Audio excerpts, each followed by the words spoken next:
188 ಕುಟುಂಬಗಳಿಗೆ ತೊಂದರೆ ಆಗಿದೆ. ಒದಗಿಸ್ಕೊಡ್ಬೇಕಲ್ಲ ನ್ಯಾಯನ 188 ಕುಟುಂಬಗಳಿಗೆ. ಫಸ್ಟ್ ಆಫ್ ಆಲ್ 5 ಎಕರೆ ಸರ್ಕಾರಿ ಜಾಗ.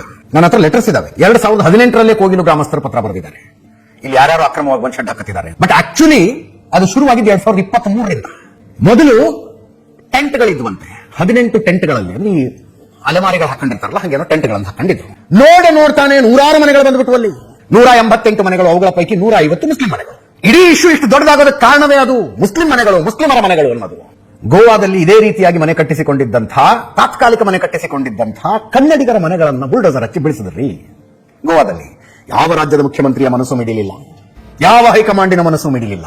ಇಲ್ಲಿ ಪಿಣರಾಯಿ ವಿಜಯನ್ ಕೇರಳದಿಂದ ಬೆಂಗಳೂರಿಗೆ ವಲಸೆ ಹೋದವರ ಮನೆಗಳನ್ನು ಹೊಡೆದುಬಿಟ್ಟುವಂತ ಏನಾದ್ರೂ ಅವರಿಗೆ ಸಿಟ್ಟು ಬಂದಿದ್ರೆ ಆ ಮಾತು ಬೇರೆ. ಕೇರಳದವರು ಒಬ್ರು ಇಲ್ಲ, ಅಲ್ಲಿ ಕೇರಳದವರು ಒಬ್ರು ಇಲ್ಲ. ಮುಸ್ಲಿಂ ಸಮುದಾಯದವರಿದ್ದರು. ಅದಕ್ಕೆ ಅವರಿಗೆ ಟ್ವೀಟ್ ಮಾಡಬೇಕು ಅನ್ನಿಸ್ತು. ಸ್ವಾಮಿ, ಸರ್ಕಾರಿ ಜಾಗದ ಒತ್ತುವರಿ ತೆರವು ಅನ್ನೋದು ನಿರಂತರ ಪ್ರಕ್ರಿಯೆ. ಸಾವಿರಾರು ಎಕರೆ ಭೂಮಿಯ ಮೇಲೆ ಯಾರ್ಯಾರೋ ಕಬ್ಜಾ ಮಾಡ್ಕೊಂಡು ಕೂತ್ಕೊಂಡಿದ್ದಾರೆ. ಅಲ್ಲಿ ಬುಲ್ಡೋಸರ್ ಸಮೇತ ಹೋಗಿ ಎಲ್ಲಾ ಕ್ರಮಗಳನ್ನು ಪಾಲಿಸಿದ ನಂತರ ಹಿಂಗ್ ಬುಲ್ಡೋಸರ್ಗಳು ಹೋಗ್ತವೆ. ಇನ್ಯಾವ ಘಟನೆ ನಡೆದಾಗ ಸೂಕ್ಷ್ಮತೆ ಮತ್ತು ಜವಾಬ್ದಾರಿಯಿಂದ ವರ್ತಿಸಬೇಕಾಗಿತ್ತು ಅಂತ ಹೇಳಬೇಕು ಅಂತಾರು ಅನಿಸುತ್ತೆ ನಿಮಗೆ? ಇದು ಬಿಡ್ರಿ, ಇದರಲ್ಲಿ ಅಪೀಲೇ ಇಲ್ಲ. ಅದು ಸರ್ಕಾರಿ ಜಾಗ. ನಿಮಗೊಂದು 100 ಜನರ ಪಟ್ಟಿ ಕೊಡ್ತೀನಿ ನಾನು. ಅವ್ರು ಹೋಗಿ ಲೇಔಟ್ ಸೈಟ್ ತಗೊಂಡ್ರು, ಡಾಕ್ಯುಮೆಂಟ್ ಗಳನ್ನ ಲೀಗಲ್ ವೆರಿಫಿಕೇಶನ್ ಮಾಡಿಸ್ಕೊಂಡ್ರು, ಪಕ್ಕ ಡಾಕ್ಯುಮೆಂಟ್ ಅಂತ ಬಂತು.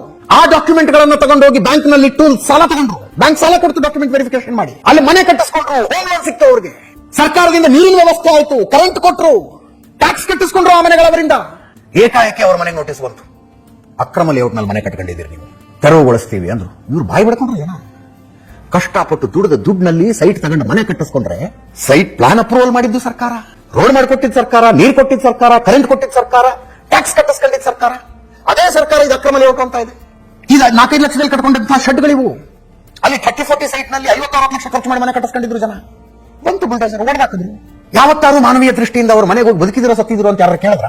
ನಿಮಗೆ ಮೋಸ ಆಗಿದೆ ಕಣ್ರಯ್ಯ, ಯಾವ್ದಾದ್ರು ಒಂದು ಪರ್ಯಾಯ ವ್ಯವಸ್ಥೆ ಮಾಡಿ ಕೊಡ್ತೀವಿ ಅಂತ ಯಾರು ಹೇಳಿದ್ರ ಅವ್ರಿಗೆ? ನೋ, ಹೇಳಲಿಲ್ಲ. ಯಾಕೆ? ಮುಸ್ಲಿಮರಾಗಿರ್ಲಿಲ್ಲ.